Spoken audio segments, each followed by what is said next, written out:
लक्ष्मी जी की अंगूठी। एक निर्धन व्यक्ति था। वह हर रोज भगवान विष्णु और लक्ष्मी जी की पूजा करता था।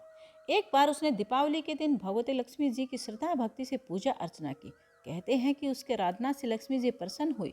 वह उसके सामने प्रकट हुई और उसे एक अंगूठी भेंट देकर अदृश्य हो गई। अंगूठी सामान्य नहीं थी।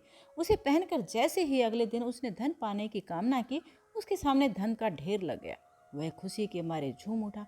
इसी बीच उसे भूख लगी तो मन में अच्छे पकवान खाने की इच्छा हुई। कुछ ही पल बाद उसके सामने पकवान आ गए। अंगूठी का चमत्कार मालूम पड़ते ही उसने अपने लिए आलीशान बंगला, नौकर चाकर आदि तमाम सुविधाएं प्राप्त कर ली। वह भगवती लक्ष्मी की कृपा से प्राप्त उस अंगूठी के कारण सुख से रहने लगा। अब उसे किसी भी प्रकार का कोई दुख, कष्ट या चिंता नहीं थी। नगर में उसका नाम हो गया था। एक दिन उस नगर में जोरदार तूफान के साथ बारिश होने लगी। कई निर्धन लोगों के मकानों के छप्पर उड़ गए। लोग इधर उधर भागने लगे। एक बुढ़िया उसके बंगले में आ गई। उसे देखकर वह व्यक्ति जोर से गरज कर बोला, ए बुढ़िया, कहाँ चले आ रही है बिना पूछे। बुढ़िया ने कहा, कुछ देर के लिए तुम्हारे यहाँ रहना चाहती हूँ।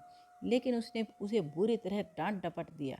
उस बुढ़िया ने कहा, मेरा कोई आसरा नहीं है, इतनी तेज बारिश में मैं कहाँ जाऊंगी। थोड़ी देर की ही तो बात है। लेकिन उसकी किसी भी बात का असर उस व्यक्ति पर नहीं पड़ा। जैसे ही सेवकों ने उसे द्वार से बाहर किया, वैसे ही जोरदार बिजली कौंधी। देखते ही देखते उस व्यक्ति का मकान जलकर खाक हो गया। उसके हाथों की अंगूठी भी गायब हो गई। सारा वैभव पल भर में राख के ढेर में बदल गया। उसने आंखें खोलकर जब देखा तो सामने लक्ष्मी जी थी।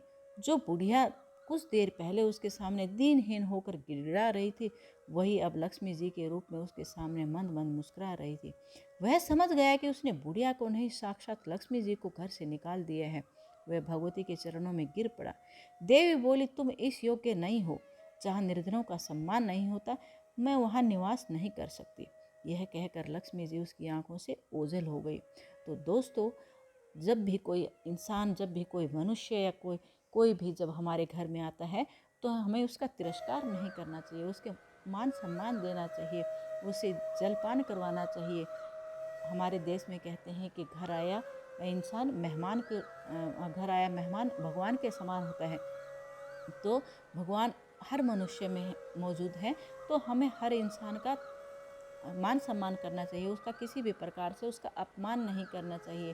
तो दोस्तों, आपको ये कहानी कैसी लगी कमेंट करके मुझे बताना। यदि आपको ये अच्छी लगी है तो प्लीज़ उसको लाइक कर दें और चैनल को भी सब्सक्राइब कर दें और बेल को भी प्रेस कर दें, ताकि आपको आने वाली हर वीडियो का नोटिफिकेशन मिलता रहे और आप ऐसे ही रोचक कहानियाँ सुनते रहें।